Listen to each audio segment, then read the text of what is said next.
Hello and welcome to Note Doctors. My name is Paul. My name is Jenn. My name is Ben. And we are your hosts.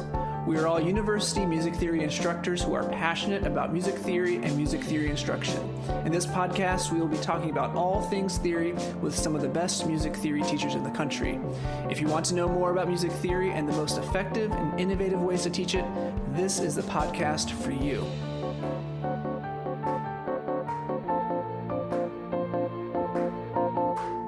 Hello and welcome back to Note Doctors, the music theory and pedagogy podcast. So today, our special guest, Catrina Kim, is here to talk with us about ethical pedagogy and especially decolonizing our curriculum. So it's a great conversation, and I think you're really going to enjoy it. Before we get into the conversation, though, let's learn more about Dr. Kim.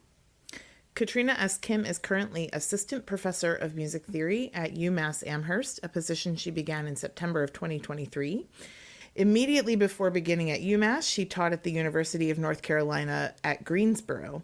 Catrina's work in early Romantic music and the labor of music theory appears in journals and book collections, including Music Theory Spectrum, Music Theory Online, Theory and Practice, and Expanding the Canon, Black Composers in the Music Theory Classroom, a volume that was edited by Melissa Hogue. Music theory and oral skills pedagogy for me is not service to a canon, and it's not service to performance.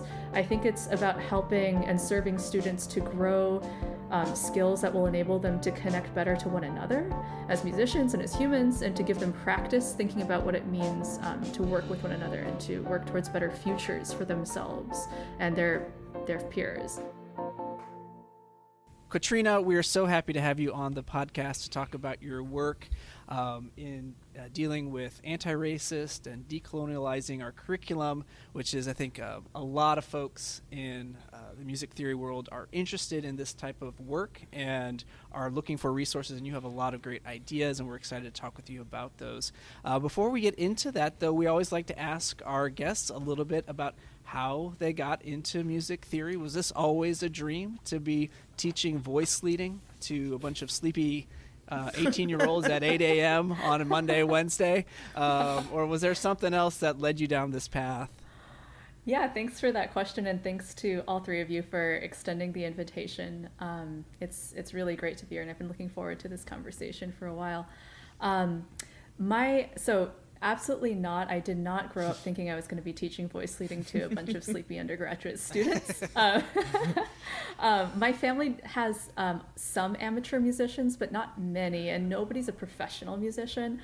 Essentially what happened is, long story short, I went to the University of Houston, actually, in Texas, to get my BM in piano performance. My goal was originally to go to law school, but academia just kind of hooked me in, I suppose. I had some great teachers, Tim Kuzin, John Snyder, Amina Durrani, who were all at UH at the time. I took classes with all of them, and Andrew Davis too, but he has transitioned, I think, out of teaching into He's a dean. Mm-hmm. Yeah. So the four of them were really, really instrumental for me in terms of seeing what music theory could be and could look like, and what great music theory teaching and oral skills teaching could look like too.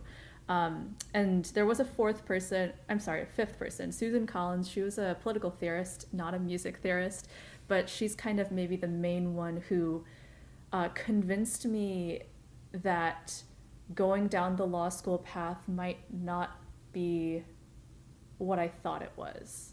So I was kind of going into it thinking, well, I want to practice like human rights law. And she basically said to me, well, that's great, but you're probably going to have to take out a lot of loans for law school. And it's very possible, like she saw some other students go down this path and ended up taking like big corporate jobs just because they had to, because, you know, if you don't come from money, I think it's very attractive, and you get hit with the reality of student loan repayments and all that stuff. So I understand why she said what she did, and I'm not sure that, of course, academia is not a lucrative job career path either, but it was definitely. I think what part of her point was that as an academic, you can pursue and study what you actually care about. And I think that is still a huge benefit to this job. So after I did the bachelor's, I went to Eastman for my MA and PhD in music theory. So it was kind of circuitous, but it always is. And so I love, you're gonna have a lot of loans if you become a lawyer, but music theorists, not so many loans, right?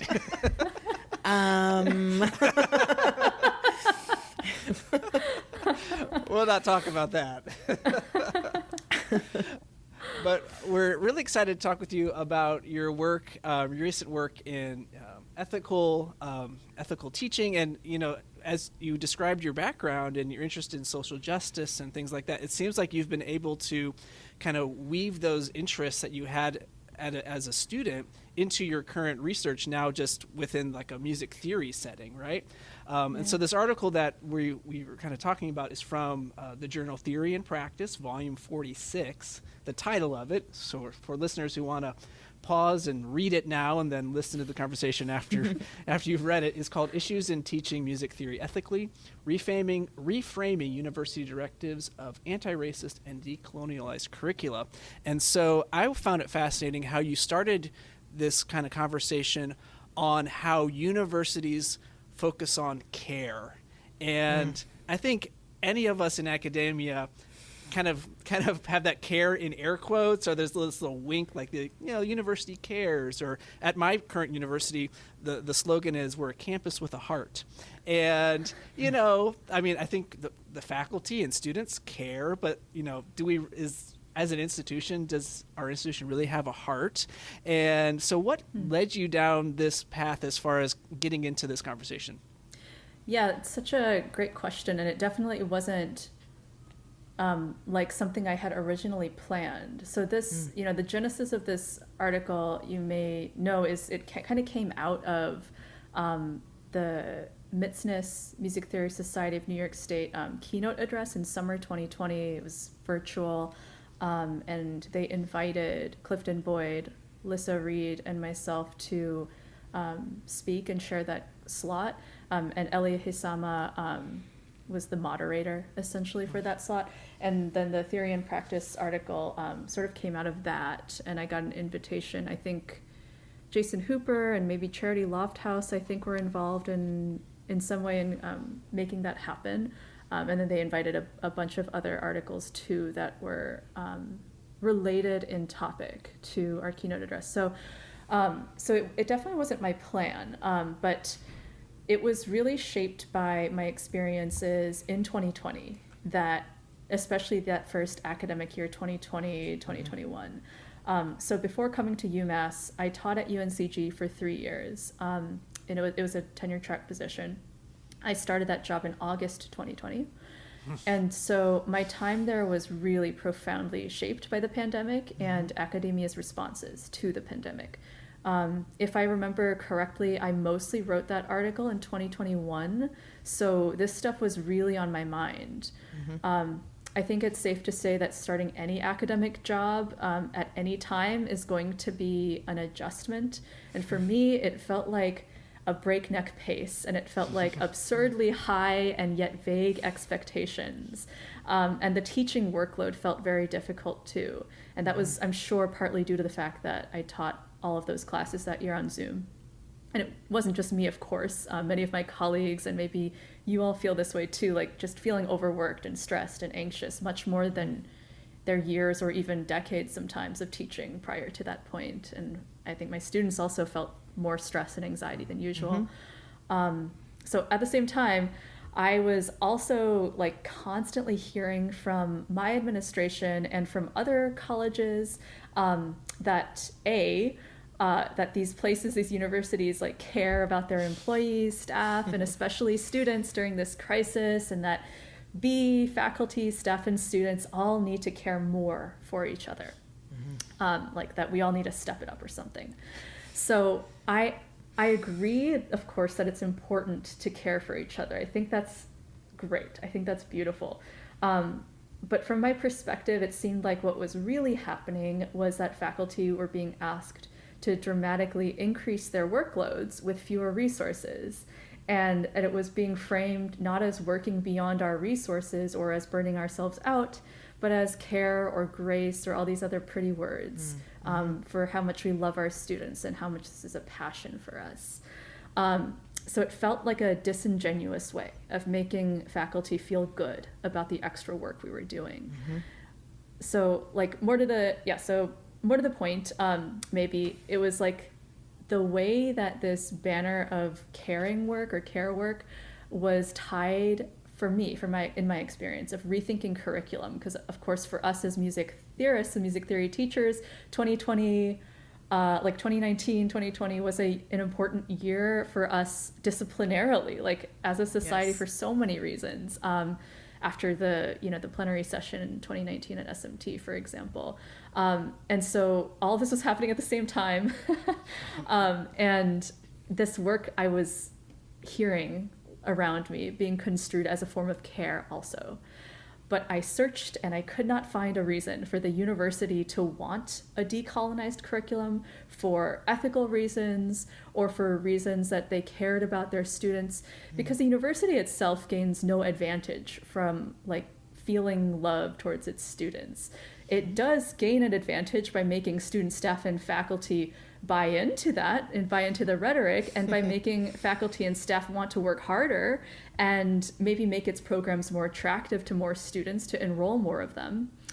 And I also want to just clarify that by saying this, I'm not denying that there are definitely people in the university, administrators, faculty, staff, that really do want decolonized curricula because they genuinely believe it's important for students and for society more broadly.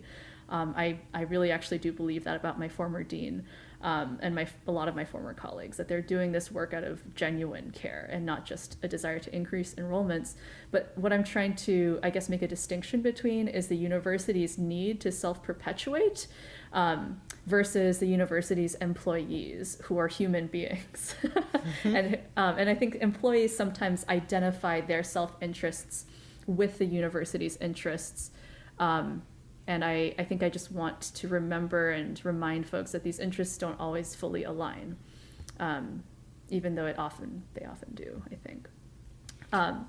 Yeah, sorry. Yeah. No, well, I was just going to say, I loved this section of the article, and I felt like we read Phil Yule's recent book this summer, and through a lot of that book, I just out loud was responding to him like, yes! And that's what I was doing, reading this section of the article. And what I really appreciated was exactly what you just said, this kind of detangling of the people who work for a university and their feelings of responsibility, their care for their colleagues, for their students, all of those things, and the university itself.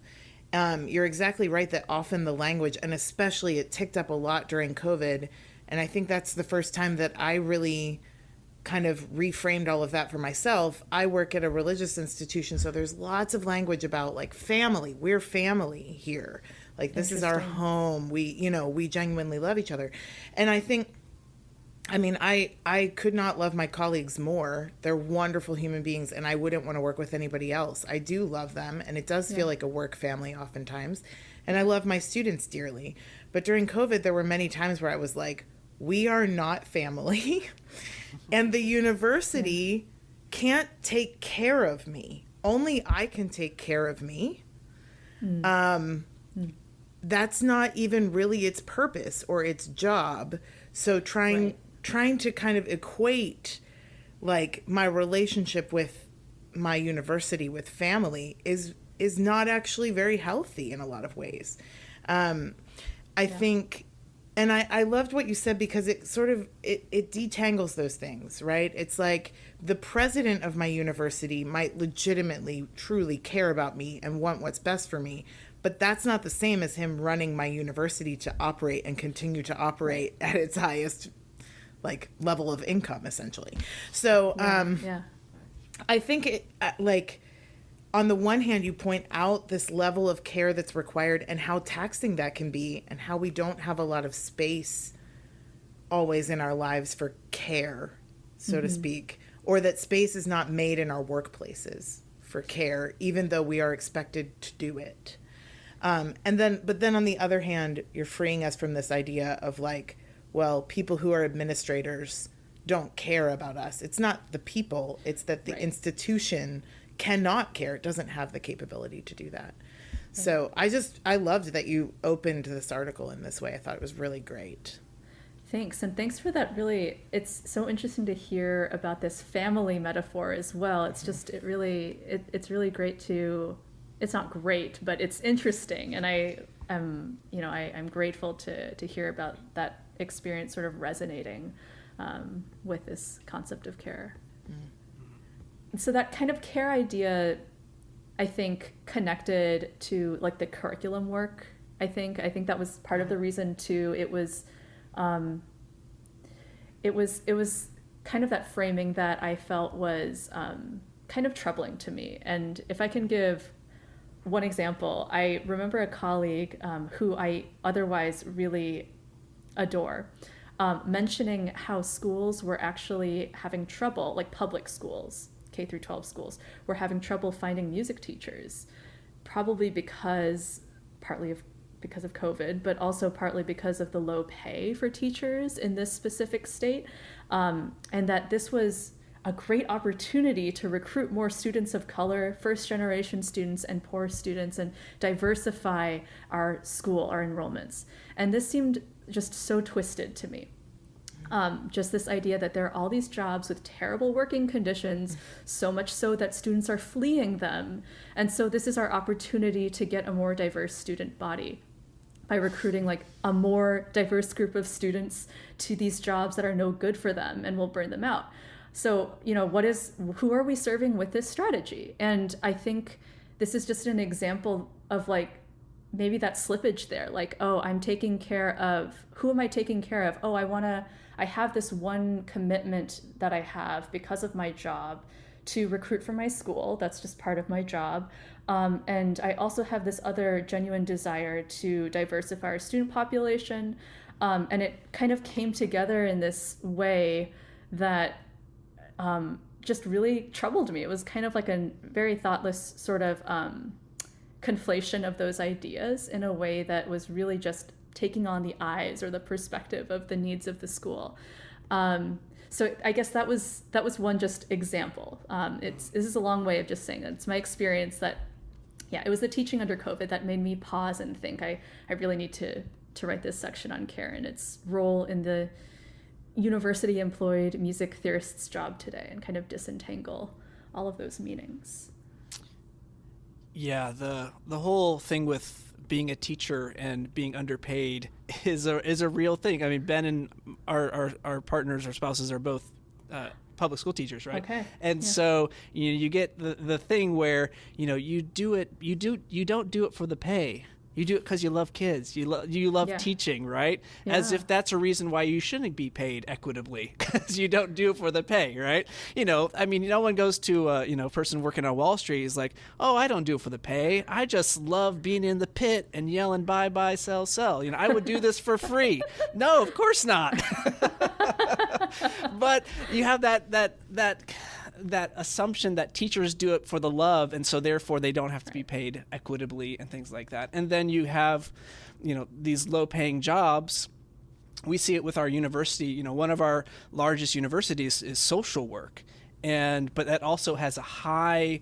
A lot of students in the social work field are like first time in college or from minority groups, right? And that again perpetuates this system of kind of oppression, because these low paying jobs are often being fulfilled by people who are kind of have other disadvantages, right? So yeah, that's so interesting, huh?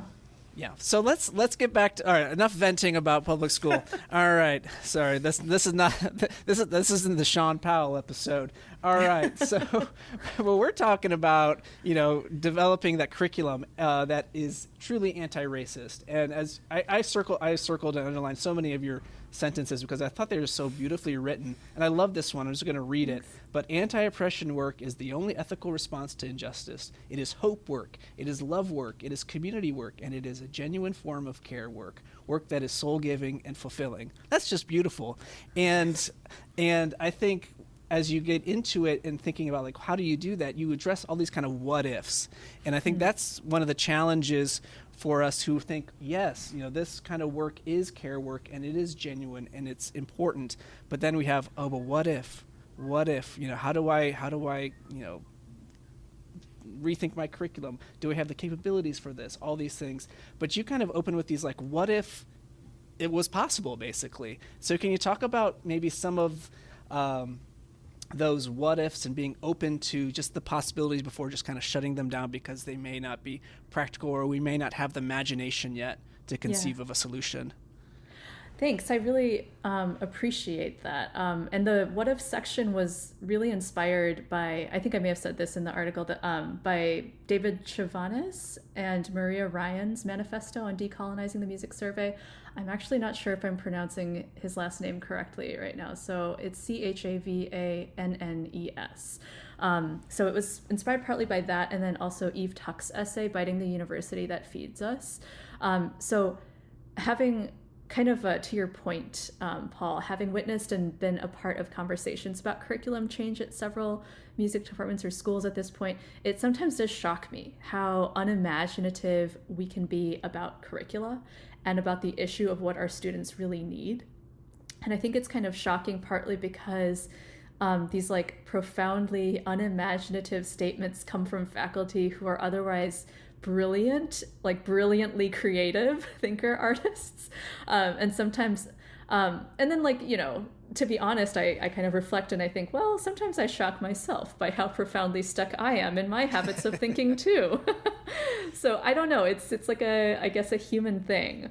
And, for me, I guess like part of it is it's ultimately about assumptions that we have about what music should look like, or music theory should look like, or education should look like, or what learning outcomes are the most important, or what education's for in the first place. And that's why I really like Chavanis and Ryan's question, how can we create learning environments that, to use Paulo Freire's formulation, help to make us more fully human? Which is informed by Freire's Pedagogy of the Oppressed, developed by Bell Hooks. So to answer the question more directly, the two what-if questions that sort of live in me right now are these are, I think I'm pulling them from my own article, but, please correct me if I'm wrong.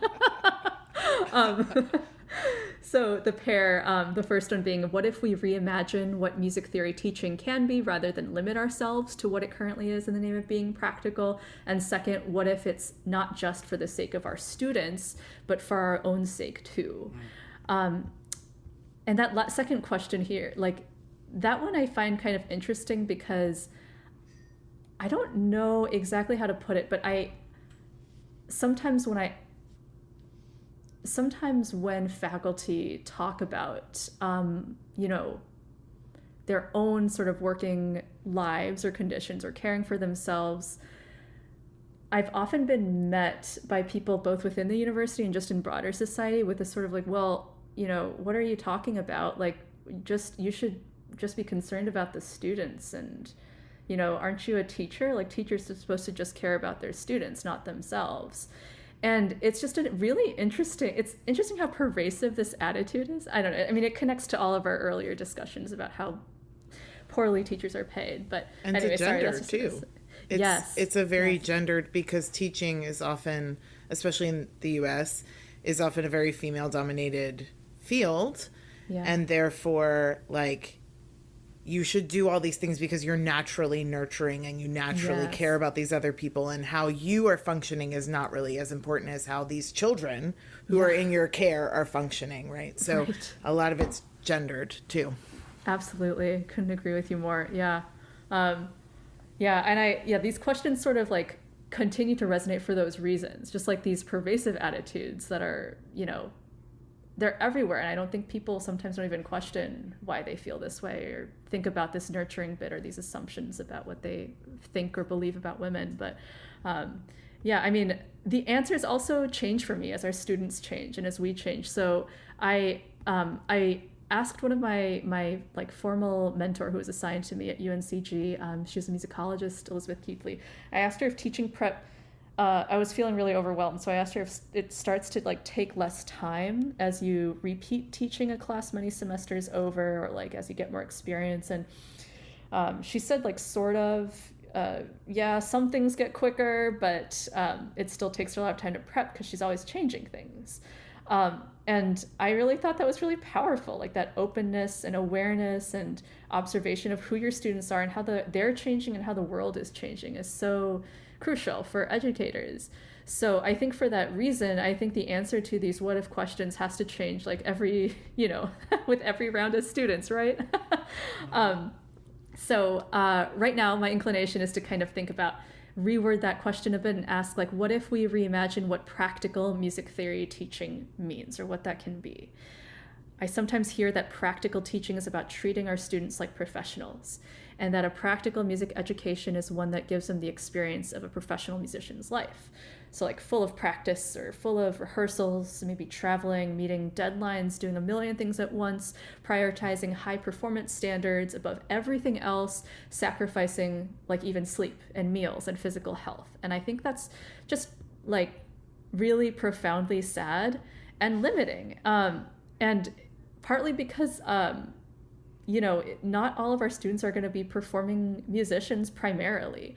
And I'm not under any illusions that my students are going to be music theorists professionally either. So I'm trying to think more about how my classes and my lessons are not training for that job or that job, maybe for music education, because that is actually like a job that I know many of my students are actually going to take on after they graduate. But it's hard to make assumptions about a performance major or about a music theory major and what they're going to do after they leave. So, I think for me, it's like not about music theory and oral skills pedagogy. For me, is not service to a canon, and it's not service to performance. I think it's about helping and serving students to grow skills that will enable them to connect better to one another as musicians and as humans, and to give them practice thinking about what it means to work with one another and to work towards better futures for themselves and their peers. And I think it's kind of hard to think this way when we're trained to be very self-interested and obsessed with our careers, and trained to believe that music is somehow like magical and somehow like gonna save humanity, which I'm not like against. I mean, I think music is somewhat magical, but I think this is part of the problem with or part of the reason the masterworks idea has been so persistent for decades in schools of music and other institutions. And I think it also has the danger of making professional musicians, including music theorists, think that they're exempt from problems like racism, or exempt from politics, or exempt from other forms of oppression because we have this beautiful thing called music. But I think the great thing is that the spell or the myth of our own specialness as musicians, it only works if we believe in it, like completely, without being open-minded to other possibilities. And it's pretty easy to see around it if you just try, I think. Yes, to all that. And honestly, what I wrote down about your what ifs, which is exactly what you just expressed essentially, is that you can go back and redo your lessons as many times as you want. You can improve that lesson without fundamentally rethinking what is the framing of that lesson, what is the kind of context, what is the type of music theory that kind of is underlying that lesson, and that's the truly a what if question, right? Is to kind of constantly, every semester, every year, rethink and be questioning, as open-minded as you can possibly be. And it's really hard to do. Like you say, it's exhausting to truly be open-minded, because it's so easy to just fall into an assumption or fall into something that we've always done, because it takes less time, or I already have the lesson from before, so I don't have to do anything if I just pass it out again. But in order to reinvent this one lesson, well, then maybe the prerequisite knowledge for the previous one is now different. Now I'm having to kind of go back to really a fundamental level and peel back the very basic premises of what I'm doing. And I think it's just such a really, really good point that you make in that section, and that really struck me as well. Interesting.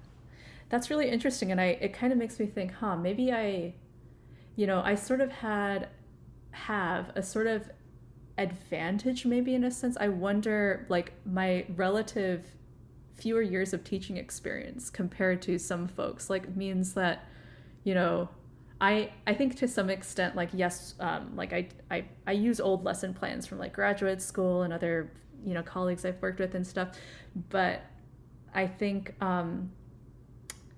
with less experience maybe comes fewer, like, I'm sure I'm not as organized as you've been. Like, I'm sure I don't have, like, No. I'm just Organized chaos in this. Might as well be Penderecki here. I mean, but I know what you mean. It's like you have like a kind of existing framework and one thing, it's like a chain or like a domino effect in a sense. Right. That's Right. interesting. No, it totally is. It's too easy to kind of just, once you have that in place, Yeah. it's easier. Like, you have more suppositions, I guess, that are in place Yes. from like the more times you've kind of gone through or something like that. And Right. I guess somebody who, you know, has taught for 30 years, oh my goodness, you know, suppositions are really maybe harder to move that big cement block versus just a tiny little one. Right. I don't know. I appreciate. Yeah. I mean, and it makes one more effective at that way of teaching. You know, I mean, that's just I think that's just a fact. Like, Right. But yeah, I guess it has a pro and it has a positive and a con. Yeah, and I think as you're in academia longer, you get less time to actually work on those lessons because you have all this service and all of this other things that you have to do, and you're like, I don't have time to rethink this lesson because I'm on this search committee or I'm on this committee, and then it's just the service to the university because you have to show that you care about the success and growth of this university, and then you're teaching, you're like, I don't have time to rethink because I've got all these things, so it's a challenge, you know, and so even experienced teachers, they may not have the best ways, but they just have a way that works for them, and they don't have the time. They just don't have the time because their commitments have to lie in all this administrative work or committee work and things like that. I'm living that right now. Yep, too relatable. Yeah. Sounds fun. Yeah, super awesome. But I want to come back to this masterworks idea because I think you also bring up the fact that we, as a lot of music theorists and music theory teachers, we have this aesthetic connection to this music. We love this music. And we were trained to. Right. We were trained to love this music, right? It is what it means to be an academic, is to love this music. You know, if you don't love Beethoven, you shouldn't be in an academic setting, right? How do you recommend folks who they love this music, how do you get them to kind of think more broadly? Well, you can still love this music, you can have this aesthetic commitment to it, but being open to other art forms and other genres and things. Yeah, I love it. I think that's exactly it. Like, yeah, there's nothing, you know, I also was trained to love this music, especially in undergrad. I would say that's like when it really happened for me. And I think it's also, I'll add, like, I think it's really cool and great that so many of like graduate students today and junior scholars today don't feel as pressured to feel like to display or perform their love of Beethoven. I think that's kind of changed. But I think it's exactly like what you were saying, Paul, that my, like for me, my personal aesthetic investment in canonic music, it hasn't really diminished. And I don't really think it's a problem to listen to and love Beethoven. I don't even think it's a problem to say that Beethoven's my favorite composer, or that Robert Schumann is my favorite songwriter. What I think is less defensible is to take my personal, like, subjective tastes, which are, of course, like, baked into me through training and life experience, and then apply them so broadly as to, like, you know, create and implement like whole classes and even curricula centering that, right? So I think it's awesome to love that music. I just think it's important to broaden your musical horizons and fun to do that beyond the traditional canon. And I know that there are many pedagogues who do that. My own advisor, Bill Marvin, always encouraged this through his pedagogy. And I think it's great to also do that work of historicizing and problematizing the idea of of genius or of masterworks. I know a lot of historical musicologists have done that work already, and music theorists like Cora Palfi and Jan Miyake are thinking about musical genius along these lines. So I think learning to love other music, I mean, I'm not trying to force anyone to love something they don't love, but, going into something with an open mind just like can expand the things that you love quite a bit. And it was probably becoming interested in Fanny Hensel's chamber music and thinking about how she engaged with form and the concept of the sonata that led me to realize, like on a personal level, how much of the masterwork discourse is about personal taste and habituation to specific rep. It's so true. Yeah. I think, it is undergrad that sort of indoctrinates us, or at least the undergrad that I experienced and a lot of us experienced, that kind of makes you, that this is the best kind of music, right? Or that it used to be this way, I think. I think you're right that it is changing. When I was growing up, I come from a fairly musical family, especially my mom. My sister is a music teacher as well. And so, I mean, I think the first CD that I ever owned was Dave Brubeck, Take 5, right? So I grew up loving jazz. I grew up loving pop music. I grew up 2 hours outside New York. We went to Broadway shows. I love that music. I also played in youth orchestra and band and did a lot of things at church. So I was exposed to a really broad range of music, and I loved all of it. And when I got to college, there's this sense of like, I loved youth orchestra, the music that we played. I thought it was amazing and incredible, and I would walk around, it was stuck in my head and all of those things. And in college, all of a sudden, it was like, no, that's the only thing that you're really supposed to like love and value and discuss in this way. And it's fine if you listen to this other stuff, right? But this is the really good stuff. Mm-hmm. And I feel like in the last maybe 5 years of my teaching, I've gotten to return to that sort of younger self that loved all of this music kind of equally and wanted to talk about it and celebrate it and study it and be interested in it equally. I think this is for many of us, even if we do really love and value and appreciate classical music, most people do have, like, even if it's kind of like a secret love they don't want to talk about, they might really like Lady Gaga. They're just not going to tell anybody, right? And hopefully now people can just say, hey, I like Taylor Swift. I think she's good. Or whoever it is for you, you know? Yeah. I think that's incredible. And you're right that in many ways we're doing a service to ourselves too, to take these other musics that we love and bring them back into the things that we talk about in class, and to explore music that we've never heard and don't know about, to continually expose ourselves. Ben is great at this, at like listening outside his kind of normal comfort zone and looking for music that he doesn't already know. I think that's part of our job, really, to, we don't know what our students are going to need in their jobs. We don't know. I have no idea. And it could be different for every single one of them.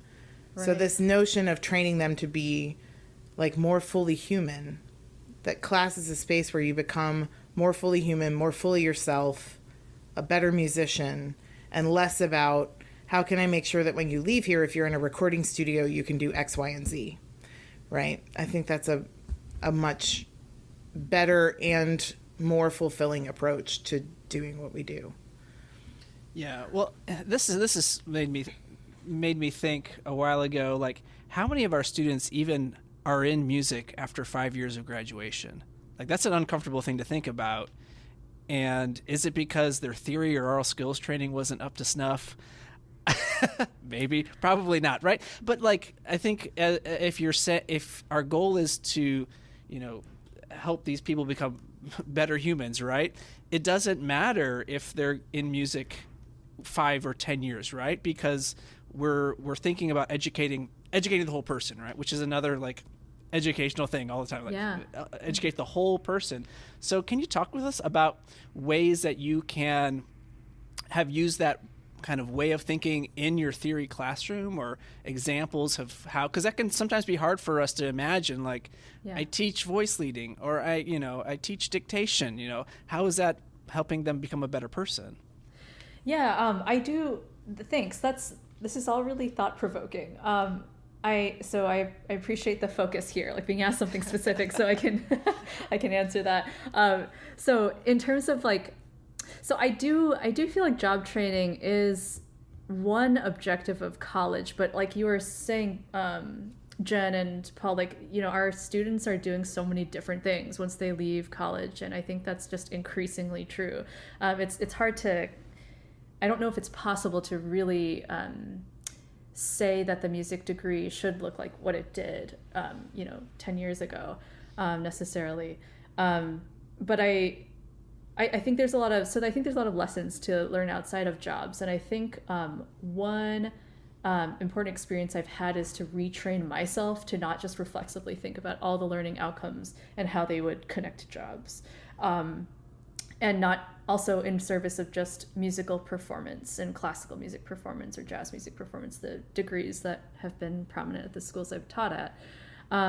But I'll share here like some interesting course objectives that one of my colleagues, I'm gonna borrow some of his course objectives for his Theory 1 class, Jason Hooper. They really like center students' humanity and cultivates their sense of relationship to one another. So one of them is take care of ourselves and each other. Another one is do our best and know that is enough.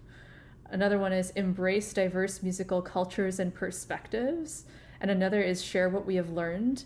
I've personally not been so bold as to write course objectives along these lines, but I think it's really making me think about how I might reframe a lot of my objectives in the future.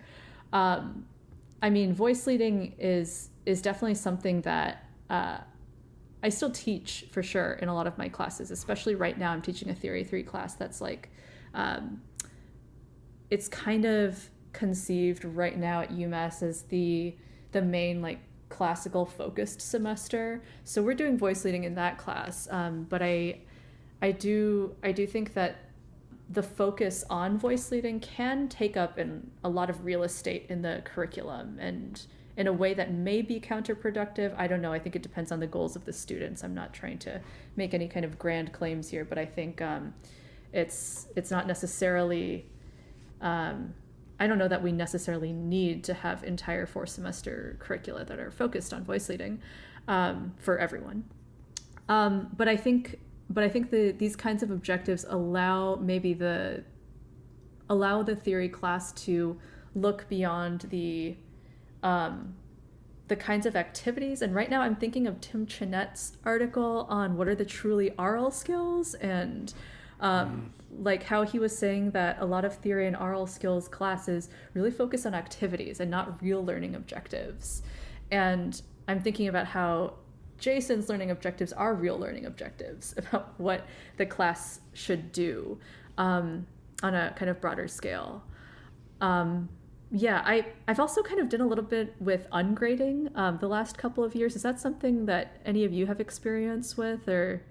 I haven't committed to it fully for a particular assignment, but maybe a portion of something will be done like that. And they'll have some that's more traditionally scored and then something that's not. But go ahead. I don't want to like interrupt your train of thought. No. That's interesting. Yeah, I think that like it's something that I found out about from one of my colleagues at UNCG, my former colleague, Danielle Bouchard, who is in the Women's Gender and Sexuality Studies department there. And it just kind of like intrigued me, the idea of guiding students' attention away from numbers and letters and actually just like guiding them away from the idea that I am the arbiter of their learning, and the sole person who's like doing that kind of work of reflecting on how they've progressed up to that point, and giving them more ownership over their own learning.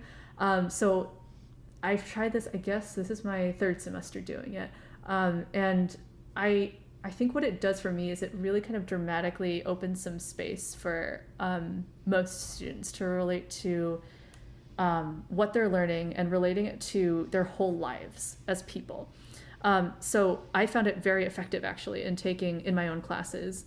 I think the majority of my students have shown me a level of really deep self-reflection It allows me to open conversations with students about their learning that feels far more honest and holistic and more detailed in classes where I haven't used it, where the conversations are truly literally about like, well, what grade did I get? Why did I get this grade? And then maybe like, oh, can you help me understand this one concept so that, again, I can get that grade for the next class so I don't fail the class. I don't know that ungrading works for everyone. I don't know that it has to. And I think there's amazing like ways of achieving a lot of the same kinds of ends with grades. It's just one thing that's worked really well for me and I have found particularly effective in terms of thinking about music theory as related to the whole student. If that makes sense. Yeah. Which theory classes have you used ungrading for? I've used them in written theory 3 and 4 in like a typical 4-semester sequence, because that's what I taught at UNCG. I used it in my graduate classes there too. These were all classes of 30 or fewer, I will say. And here I'm using it in my Theory 3 class again. I have not implemented it in RL Skills 3, partly because it is 41, 42 students, and I have TAs who are helping with a big chunk of the grading. But I'm finding myself again wanting to try it in this class. So I'm not going to switch, of course, like it's week 6 for us. I'm not going to switch now, but maybe next semester I'm thinking about like ways of maybe doing more self-assessment and maybe just working that into RL Skills 4 when I continue on with these students. I have a shameless plug tangential to that, which is you just mentioned Tim Chenet. And if anyone's more interested in that, I invite you, as chair of the pedagogy committee of TSMT, to our session this year on RL Skills, innovative pedagogies of RL Skills, led by Stacy Davis and Tim Chenet and Stan Kleppinger. So shameless promotion for the Texas Society meeting this year. Come to Waco in Arlington, February, right? Arlington, but yes. End of February? Arlington. Waco's UT next Arlington, year. yes, UT Arlington. But anyways, I do have a more practical question if you're willing to entertain it.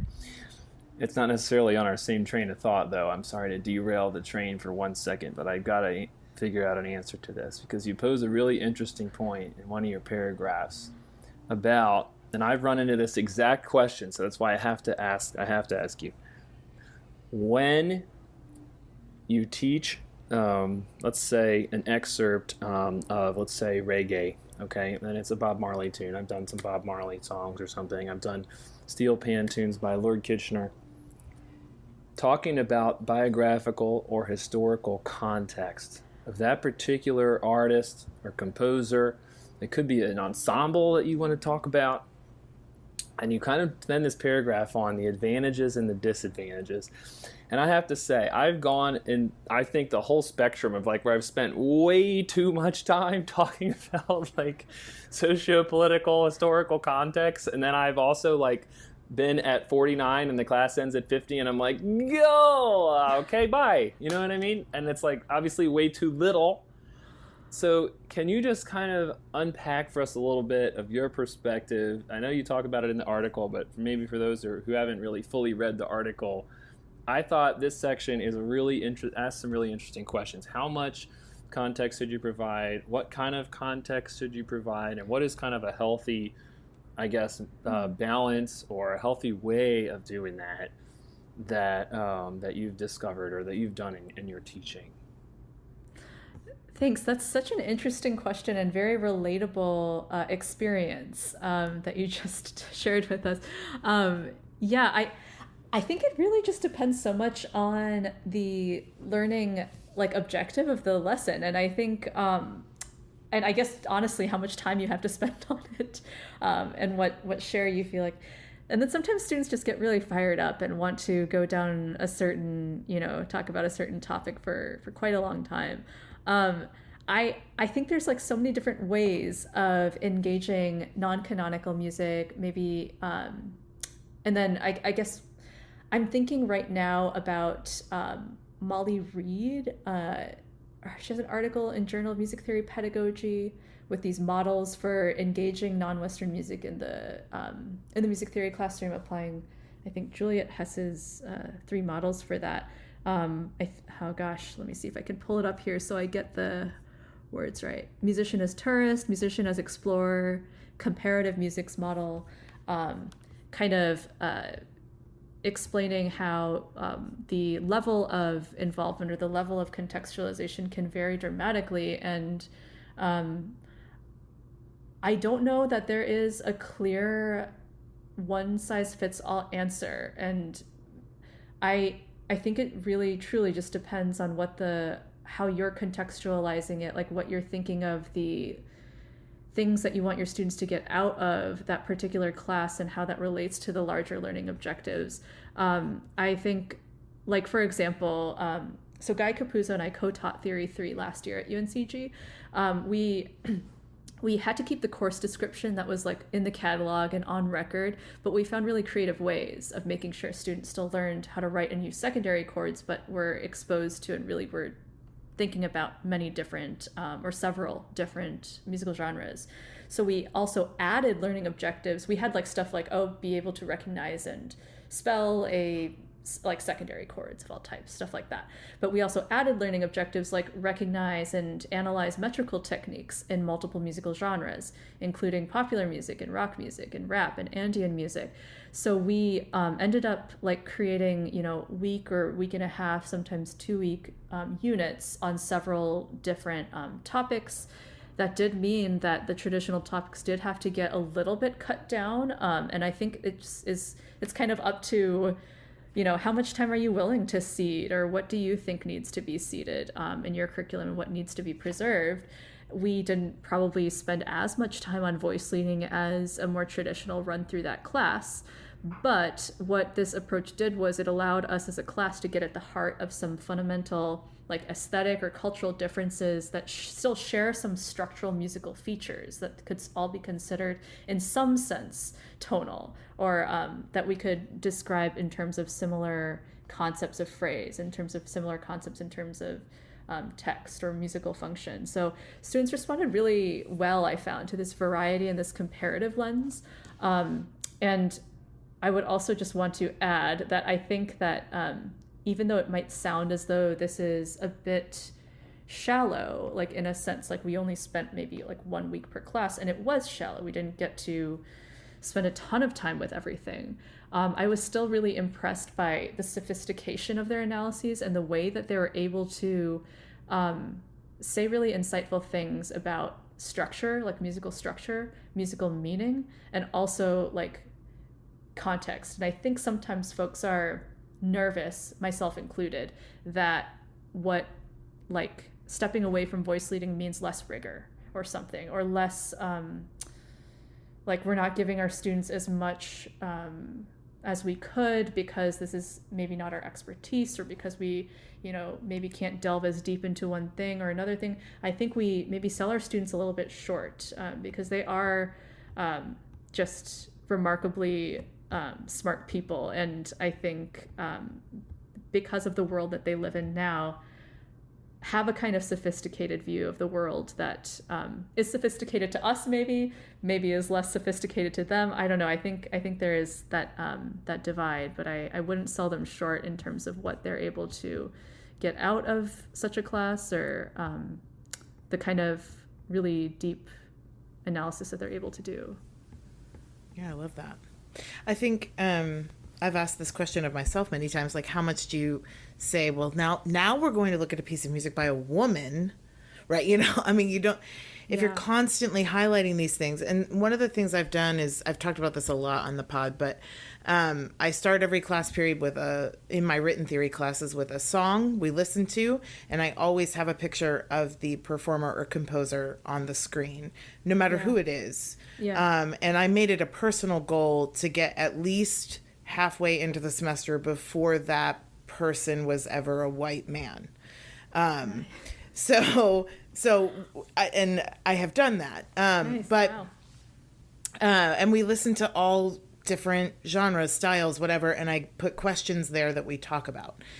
Sometimes there's simple things like, what instrument is that? Because we don't have an instrumental program at my school. My students sometimes are not great at recognizing timbre. So that's a skill that I try to build for them. So sometimes it's little things like that. And sometimes it's much bigger questions like, how does the text relate to the music? Give me a good example, something like that. But it has allowed me to kind of navigate that where like it's just a sameness, right? Every day there's a picture up there of a person and they are a music maker in some way. Right. And they're all the same in this room. We're going to talk about their music in the same way and frame it in the same way. Because I think you're right. Like when you do try to bring other examples into the classroom, how much do you frame it? Exactly. That's exactly what Ben asked and what you're addressing here. How much do you acknowledge that? And because it's possible to go too far, right? And sort of it becomes kind of like a token situation where you're like, I think it can. Yeah. Mm-hmm. Yeah. I love what you said about like putting everyone on equal footing in a sense with those pictures and starting with that sameness. It reminds me of my current colleague, Chris White, who has this, you may know his Slate. I don't know where it's published, but he talks about full naming composers and like, why don't we just refer to all composers by their first and last name, as opposed to like, oh, Clara Schumann versus the unmarked Schumann, who is the Robert Schumann. That's a really good point. I will confess now that I've kind of heard some perspectives, really good ones. But I will say I tend to make some assumptions on occasion as to students' familiarity with certain people. Like, for example, I would assume more that students know Bob Marley and Koji Kondo. I would assume that they do not know Lord Kitchener, because that's just, I hate to say that I'm assuming that, but I do. I do make assumptions because in the end, I have 50 minutes, and I have to say, all right, I'm going to spend a little bit less time talking about who Koji Kondo is, and I'm going to spend a little bit more time talking about who Lord Kitchener is, because I just have to guess as best I can that they don't have a familiarity with Lord Kitchener. And I have this example in here from Steel Pan, so that's like, unfortunately, where I'm at the moment. Like, I wish I wasn't at that point, but I am. And it's you make a really good point in the article about that, like trying to figure out how to do that in a really good way. And I like Jenn's way too. The picture way is really, really, really good too. I like that. And I've tried to include pictures. I've included like bracketed, some sort of like, if I put an example in, I'll put like a bracket description as best I can of like the style. So I'll say like, okay, here's this tune, and I'll put like bebop. And the next one I'll put like, band in A minor, like Calypso. And I'll try to like put in there in the style and then make some sort of, remark about how the style, comes into play as best I can. But then, timing is limited. And if I'm not super familiar with a certain thing, then inevitably it gets shorter. It gets less time and something I know more about because I like movie music and I like Steel Pan. So stuff like that gets more time because I know more about it. So anyways, end rant, but I had to ask you that because it's just such an interesting point that you can take so many different directions when you teach on just a day-to-day basis. And I know a lot of people out there that listen to our podcast have told me these are the kind of things they're thinking about, when they put together the next day's lessons. How much time am I going to devote to talking about this particular person on any given day? It's a question you wrestle with, I think, every week in a certain way. Just as an add-on to this interesting conversation about like contextualization and tokenizing the potential for that, I think I've heard the perspective that like doing even a little bit is more beneficial than doing nothing. And because if the alternative is that students are not going to get like any exposure to reggae music at any point in their musical careers, and they're going to get to like be able to connect some concepts in their theory class to that music at one day, like, isn't that a benefit? I don't know. I think, I don't know. I try to keep that sort of balance in my mind too. It's, sometimes there is some risk taking or something that feels like a risk, and, doesn't erase the fact that you're also thinking about, well, next time maybe I want to do it a little bit differently, or maybe I need to teach a whole unit on this at some point in the future. But like you were saying, I mean, I totally don't mean this as trying to like excuse myself for, or like offer alibis for the future. I think it's just kind of a fact that, we only have so much time, right? We only have so much time, and there's only so much that can be done in any particular lesson or class. And it's really just taking advantage of when you do have the time, right? Like when it is possible to have those conversations, you guys making the space for this conversation on the podcast, or when it comes time for the curriculum reform, like revision to happen, like maybe that's really the opportunity to really put the time into that. But I appreciate, and I really, I think, respect the attempt and the desire to do things imperfectly on the way to trying to do it better. I don't know. I think it's really beautiful. Yeah, I think the imperfectly is a good reminder, right? Because sometimes you can feel like there's this purity cult, or like if you don't get it right, or you say something wrong or something, like, oh, like you're out, right? There's this kind of idea where like you got to just get it right, because then something's going to happen, you get canceled or whatever like that. But like I think it's that imperfect trying and then trying again, and then just have that growth mindset of we're just going to try something, and if it doesn't work out, that's okay. But our goals, if our goals are to to educate the whole student, and to try to divest from this masterworks mindset, we are going to have bumps in the road, and we're going to make mistakes and do things where like, oh, that wasn't really great, or yeah, that I was kind of tokenizing that thing. But if we're thinking about that, that changes the next time we do it. And I think having these types of open conversations makes a huge difference. And it's exciting to be a part of. Well, we know we have already hit the 1 hour mark. This has been so great, Catrina. And I know you're a junior faculty, so you've got all sorts of teaching and stuff to do, and and grading and whatnot. But we always like to end with some rapid fire questions at the very end, just related to theory. These are, those little hot takes, those little tweetable or Xable excretions. I heard someone say that they should call them excretions instead of tweets, because now it's called X's. It's called X. We don't even have a Twitter account. We had one at one point, and then we just forgot about it. But Jenn or Ben, do you have a quick question for Catrina? Sorry, for the record, this is the part I'm the most nervous about, but yeah. You knew it was coming, but yet there was no way to prepare. Exactly. I was going to ask you, what would be your one piece of advice to a person who's teaching, say, Theory 1 for the first time? If you could tell them one piece of advice, what would you tell them? That's not a short answer, Ben. It's true. It's not very rapid. Shoot. It's okay. I'm sorry. I'm not being rapid in responding. So let me think. I think what I would, to a first year teacher who's teaching Theory 1 for the first time, I would say you're going to make mistakes, and that's great. And I guess it's two pieces of advice. The first one is about the making mistakes thing, knowing that that is just part of the process, and everyone does it, and you need to do it in order to learn. And the second bit being to keep a feeling and a sense of curiosity towards your students and yourself. Because I think it's so easy to be hard on yourself. And maybe also students stress you out. I think that curiosity is kind of what keeps me personally going and not feeling totally underwater constantly.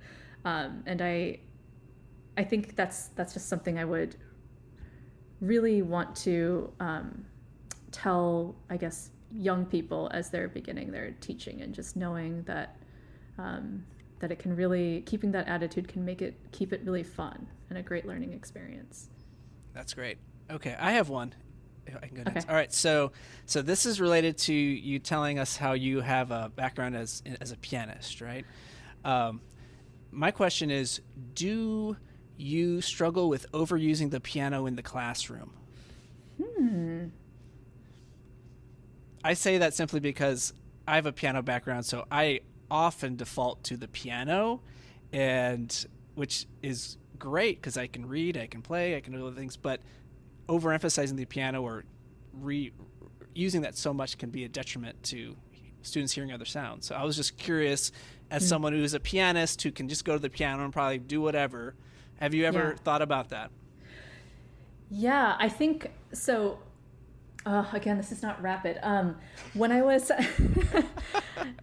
teaching oral skills at Eastman as a graduate student, it was like super emphasized that dictation activities or any kind of like activities like learning by ear should from the get-go like involve all kinds of timbres and textures. So we used recordings a lot, but we also used the piano a lot because it's in the classroom. And you can improvise that way as opposed to just having things from recordings. So I don't know. I think I don't know that I overuse it, but at the same time, I don't love having, I guess maybe the piano as the default, especially for things like harmonic dictation. I think it can be helpful maybe for some students to have a consistent timbre to kind of get accustomed to for harmonic dictation. But I do think that it is a little bit dry and austere to restrict yourself to that one instrument. Yeah. That's great. Yeah. Agree. Yeah. That is good. All right, here's mine. So if someone is interested in the idea of ungrading, where should they start? Oh, thank you. They should go to a website. It's written by Jesse Stommel. Jesse, Jesse. Last name's, I think, well, I don't actually know the pronunciation again. I'm sorry. But it's spelled Stommel. And Jesse teaches at a college in Colorado.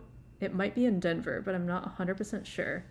And this website is a great source of very readable essays that synthesize a lot of information and research related to grading, and kind of give some ideas about how to execute ungrading and the philosophy behind it.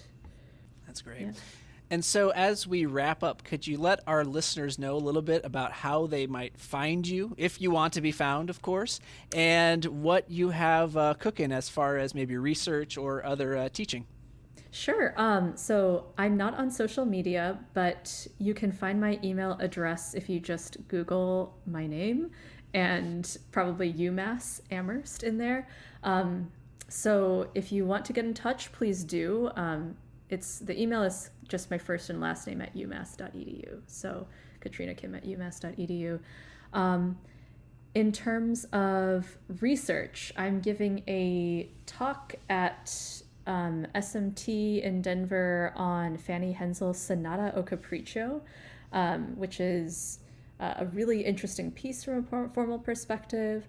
And then I'm doing a short talk as part of a larger roundtable or a larger session that's being convened by Toru Momi and Vivian Long on Asian American identity and music theory. So I'm doing like a 10-minute paper for that. The Hensel one is like more of a regular 20-minute paper.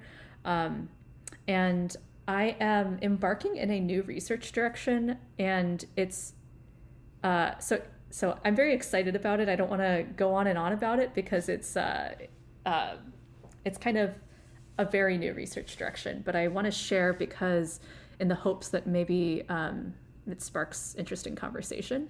I'm interested in running and music, and the way that musical meaning is formed by the kinds of songs that are played at musical races and in training, as well as the sounds around musical races. So I'm specifically like interested in marathoning and the role of like music and sound in marathoning.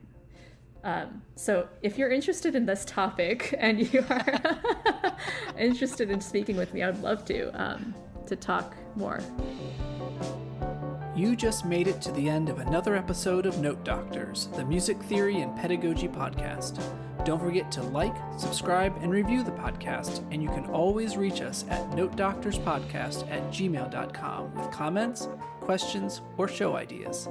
Thanks for listening.